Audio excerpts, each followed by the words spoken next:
وجعلنا الليل والنهار آيتين فمحونا آية الليل وجعلنا آية النهار مبصرة لتبتغوا فضلا من ربكم ولتعلموا عدد السنين والحساب وكل شيء فصلناه تفصيلا. اس آیت میں اللہ نے نشانیوں کو رکھا ہے کہ دیکھو ان کو دیکھ کر ان کے پیدا کرنے والے کو تم سمجھ سکتے ہو. ان چیزوں کو دیکھ لو, یہ چیزیں نظر آئیں گی, رات کی سیاہی, دن اور دن کا اجالا اور روشنی, دن میں سورج, یہ چیزیں تمہیں بتا دیں گی کہ یہ دن کی روشنی خود سے نہیں آئی, کوئی پیدا کرنے والا ہے. یہ رات اور رات کی سیاہی خود سے نہیں آئی, کوئی ان کو پیدا کرنے والا ہے. اس سے تمہیں اندازہ ہو جائے گا کہ دن کا خالق کون ہے, رات کا خالق کون ہے. تو ملک کو خالق کا پتہ چل جائے گا. اس کو کہیں استدلال. آنکھ کو عرض کرتے ہیں, کہیں آپ نے دیکھا کہ دھواں اٹھ رہا ہے تو یہ دھواں آپ کہتے ہیں ہاں آگ ضرور لگی ہے, چاہے وہ نہیں ہو, کچرے میں آگ لگی ہے, کیونکہ یہ دھواں بتا رہا ہے کہ دھواں آگ کے اندر نکلتا نہیں. دھواں دیکھ کر آگ کا پتہ چلنا یہ طریقہ ہے تدبیر کا. تو آگ پر دلیل پکڑنا دھواں دیکھ کر, ایسے ہی دلیل پکڑنا کہ دن اور رات کو پیدا کرنا کوئی نہ کوئی طریقہ ہے خالق کا. ہم نے رات کو ان کو آ رہے ہیں نشانیاں, یہاں مراد آئے سے نشانیاں, اس کی نشانی کس کا تھا, خالق. سو مٹا دیا ہم نے رات کی نشان کو دن کے ذریعے, وجعلنا آیۃ النہار مبصرہ, اور بنا دیا ہم نے دن کی نشانی کو سجھانے کا سامان. مبصرۃ سجھانا, بصیرہ ہے بصیرت, آنکھ دیکھتی ہے تو بصارت, اور دل دیکھتا ہے تو بصیرت, اس سے بنا ہے مبصرہ. یعنی سجھانے کے واسطے ہم نے دن کی روشنی کو باقی رکھا ہے, دن کے اجالے میں بدل جاتا. یہ کیوں؟ لتبتغوا فضلا من ربکم, تاکہ تم تلاش کرو فضل اپنے رب کا, مراد ہے روزی. دن میں روزی کا تلاش کرنا تمہارے واسطے آسان ہو, اس واسطے ہم نے اس کو باقی رکھا. رات کا کون کیوں ہے؟ سورۃ میں بتایا عربی میں کہ رات کو بنایا ہے سکون کو حاصل کرنے کے لیے, دن کو بنایا ہے معاش کو حاصل کرنے کے لیے. دوسرا فائدہ یہ رات کے دن کے آنے جانے سے لتعلموا عدد السنین, اور تاکہ تم کو اس طرح سے معلوم ہو جائے سالوں کی گنتی, والحساب, حساب تو اردو میں استعمال ہے, حساب یہ یعنی رات اور دن کے ذریعے سے 24 گھنٹہ سے آپ کا ہفتہ بنتا ہے, اور ان ہفتوں سے مہینہ بنتا ہے, مہینوں سے سال بنتا ہے, اسی سے آپ کے کاروبار کا حساب قائم ہوتا ہے. تو عدد السنین, سالوں کی گنتی, آپ کتنے سال کے ہو کیسے معلوم ہوا؟ کسی دن کے ذریعے سے, دن اور رات سے آپ کا تعین ہوا.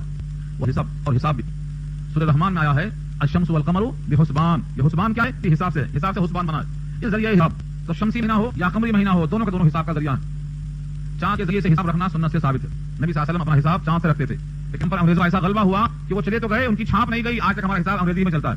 کچھ مدرسے والے ہیں جو تنخواہیں دیتے ہیں چاند کی تاریخوں سے کم ایک عمل تم کا ہے چاند کے مطابق, اور ہمارا ایک عمل ہے رمضان کے روزے کا چاند کے مطابق.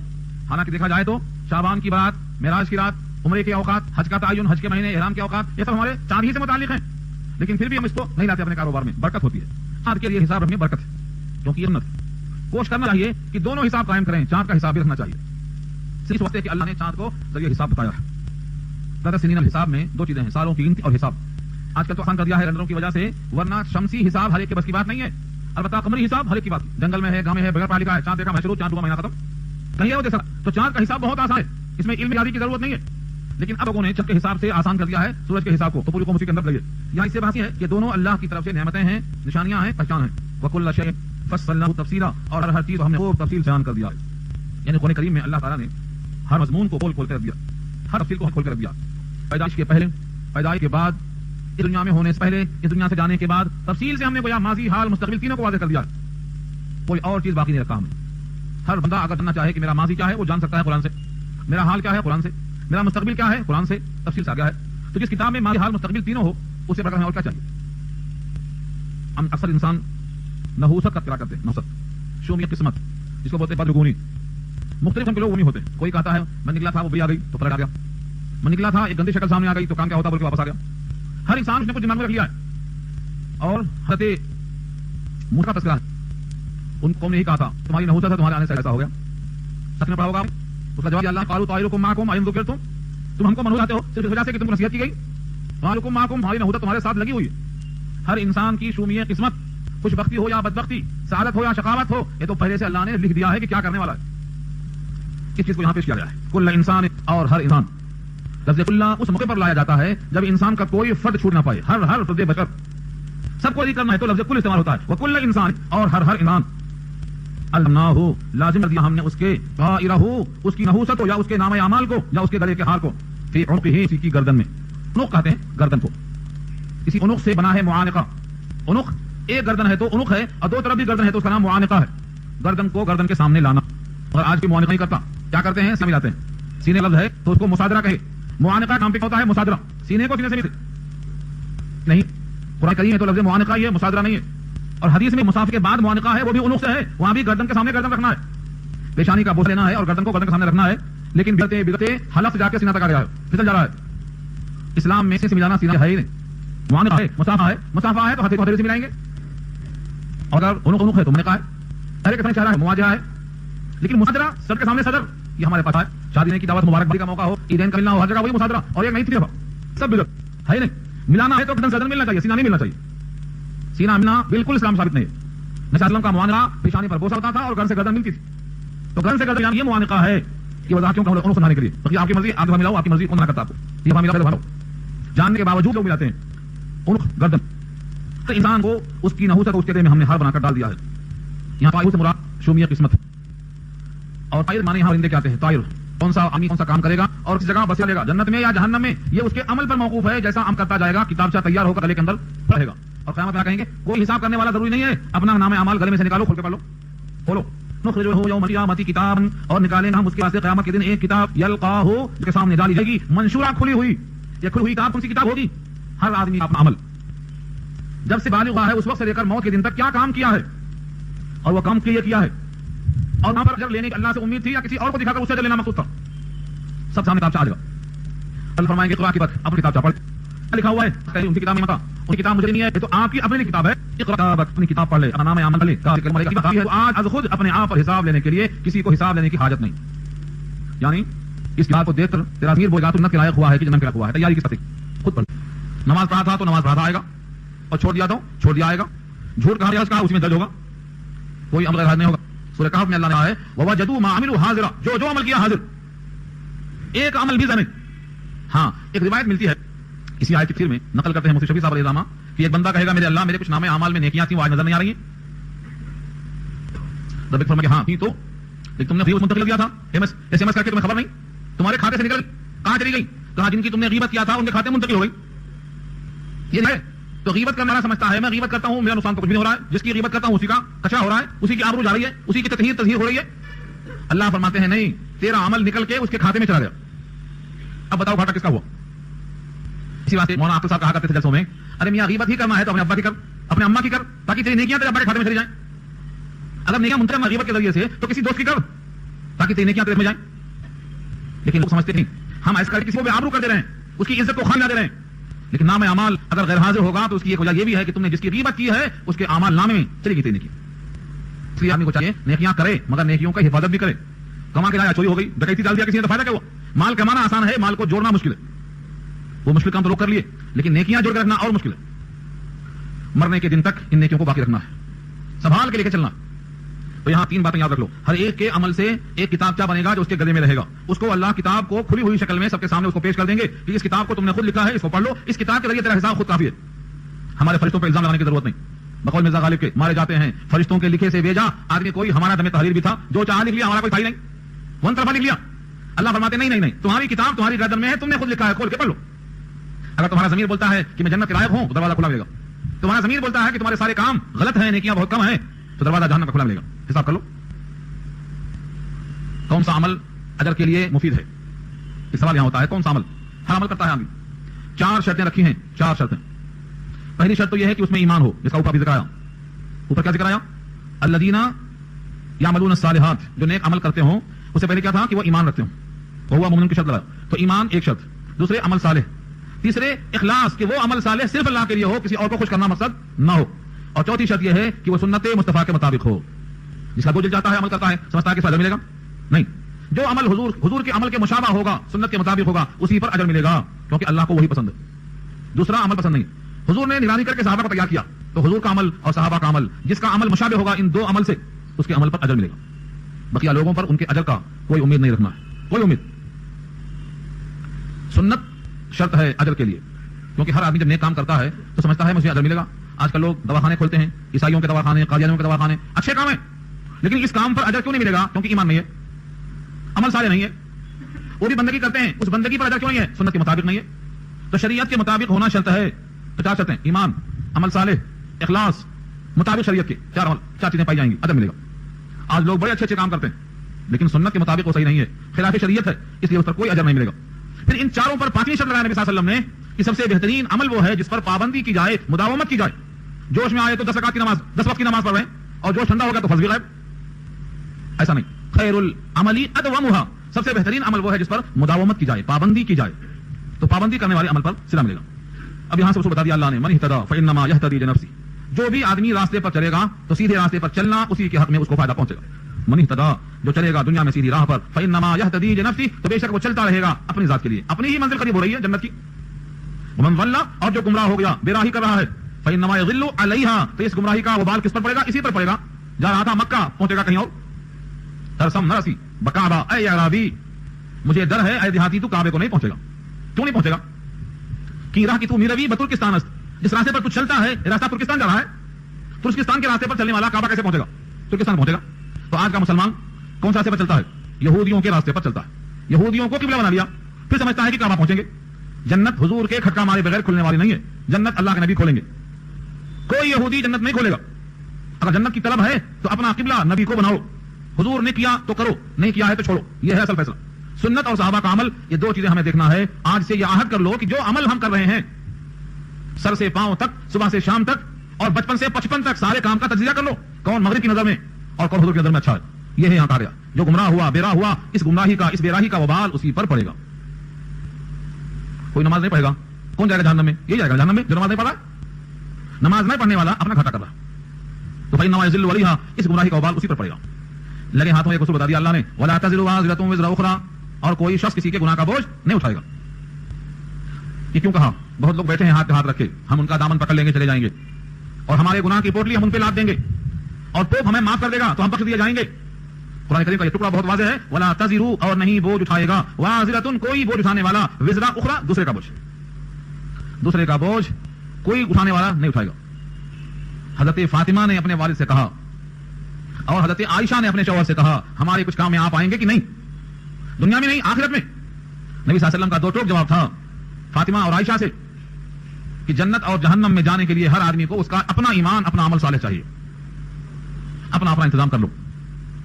جب تک پلسرات پر گزر نہ جاؤ، جب تک نام اعمال تولے نہ جائیں، جب تک نام اعمال دائیں ہاتھ میں نہ آئیں، کوئی کسی کے کام میں نہیں آئے گا. اور میں نے دنیا میں سب سے پہلے تم پر واضح کر دیا ہے کہ اپنا حساب خود دیکھ لو، کوئی کسی کے کام میں نہیں آئے گا. تو نبی صلی اللہ علیہ وسلم کا وہ جواب جناب فاطمہ اور عائشہ کو اور یہ آیت ملا کر دیکھو تو جب تک آپ کا ایمان عمل صالح صحیح نہیں ہے کوئی کسی کے کام میں نہیں آئے گا. ولا تزر وازرۃ وزر اخرى کوئی کسی کا بوجھ نہیں اٹھائے گا. یہاں پر ایک اشکال ہوتا ہے عام طور سے، وہ اشکال تو ہے نہیں مگر لوگ کرتے. کچھ لوگ کہتے ہیں کہ اس آیت سے ایسا معلوم ہو رہا ہے کہ کسی کو کسی کا ثواب بھی نہیں پہنچتا. جب کوئی کسی کا بوجھ نہیں اٹھائے گا تو مطلب یہ ہوا کہ جو گناہ ہے وہ اس کے سر پر باقی رہے گا اور کسی کے ثواب پہنچانے سے وہ بوجھ ہلکا نہیں ہوگا. یعنی اس ثواب کا انکار اس آیت سے. اہل قرآن اس آیت سے انکار کرتے ہیں. کس کا؟ ثواب پہنچانے کا. اس آیت میں کہا گیا ہے کوئی کسی کا بوجھ نہیں اٹھائے گا. لیکن جب بندہ کسی کو ثواب پہنچاتا ہے تو ثواب پہنچانے سے اس کا درجہ بڑھے گا یا اس کی مغفرت ہوگی یا اس کے ثواب میں اضافہ ہوگا یا اس کے گناہ کم ہوں گے، ورنہ پھر ثواب پہنچانے کا فائدہ کیا ہوا؟ لہذا ثواب نہیں پہنچتا. یہ عقیدہ پیدا کرنا چاہتے ہیں یہاں سے. یہ ہے تفسیر بالرائے. تفسیر بالرائے کا مطلب کسی آیت کی تشریح اپنے طرف سے کر لینا، یہ تفسیر بالرائے ہے. اس کو حضور نے حرام کہا. قرآن کی وہی تشریح صحیح ہے جس پر آپ کو حدیث ملے. ہاں حدیث ہے ہی نہیں اس پر تو گویا آپ کو اختیار دے دیا گیا کہ آپ سمجھ لو اس کا مطلب. لیکن جس آیت پر حدیث موجود ہو اس کی رائے چھوڑ کر اپنی رائے آپ وہاں ثابت نہیں کر سکتے. اب دیکھو حضور نے کہا اس مسئلے پر اذا مات الانسان انقطع عنه عمله الا من صلاة صدقة جارية او علم ينتفع به او ولد صالح يدعو له. اس حدیث کو پیش کر کے یہ ثابت کیا جاتا ہے جب انسان مر جاتا ہے، اذا مات الانسان جب انسان مر جاتا ہے، انقطع عنه عمله اس سے اس کے عمل منقطع ہو جاتے ہیں، الا من صلاة مگر تین چیزیں: صدقہ جاریہ، مسجد کی تعمیر، مدرسے کی تعمیر، مسافر خانے کی تعمیر، کنواں، پانی، جو بھی شکلیں اس کی ہوتی ہیں یہ سب صدقہ جاریہ. او علم ينتفع به یا علم چھوڑا نفع اٹھایا اسے کتابیں لکھ دیا، او ولد صالح يدعو له یا نیک اولاد چھوڑا جو دعا کرتی ہے. یہ تین عمل اس کا کھاتا بند ہوا، یہ تین عمل چلتے رہیں گے. اس حدیث کو سنا کر کہتے ہیں دیکھو اس کا کھاتا بند ہو گیا، اس کا کھاتا بند ہو گیا یہ تین عمل کے علاوہ. حالانکہ اگر غور سے آپ دیکھیں تو کیا لفظ ہے؟ انقطع عنه عمله. آدمی جب مر جاتا ہے تو اس کا عمل اس سے منقطع ہوتا ہے، اس کے پاس دوسرے کا عمل نہیں پہنچتا. یہ نہیں کہا اس کا عمل اس سے منقطع ہوتا ہے، یعنی اب یہ عمل کے لائق نہیں رہا، اس کا عمل ختم ہو گیا. مگر یہ تین کام کا عمل چونکہ وہ بھی اسی کا عمل ہے، اسی کا نیک کام ہے، صدقہ جاریہ چھوڑا وہ بھی اسی کا، اولاد صالح بنایا یہ بھی اسی کا، علم چھوڑا وہ بھی اسی کا، تو یہ اس کا تین کام ہے جو اس کے حق میں چلتا رہے گا. بقیہ اس کا نام اعمال بند ہو جائے گا. اس کا یہ مطلب کیسے لیا گیا کہ اس کے نام اعمال میں کسی دوسرے کا اعمال نہیں آئے گا، کسی اور نے بھیجا تو نہیں پہنچے گا. یہ کہاں سے نکلا؟ اس کا عمل بند ہوا، جیسے وہ مر گیا اس کا عمل بند ہو گیا، یہ تین جاری رہیں گی. لیکن کسی دوسرے نے بھیجا تو نہیں پہنچے گا، یہ تصور غلط ہے. اس حدیث کے لفظ میں گنجائش نہیں ہے. اب یہ لاؤ کہ دوسرے کا عمل پہنچے گا. اب حدیث سنو. نبی صلی اللہ علیہ وسلم کا ارشاد ہے جب بندہ قبر میں ہوتا ہے دفن کر چکنے کے بعد تو سرحانے سورہ بقرہ کا اول پڑھو رکوع اور پیتیانے سورہ بقرہ کا آخری رکوع پڑھو. یہ حضور نے حکم دیا. یہ پڑھنا مسنون ہے یا مستحب ہے، فقہا کے دونوں قول. اگر یہ سورہ بقرہ شروع میں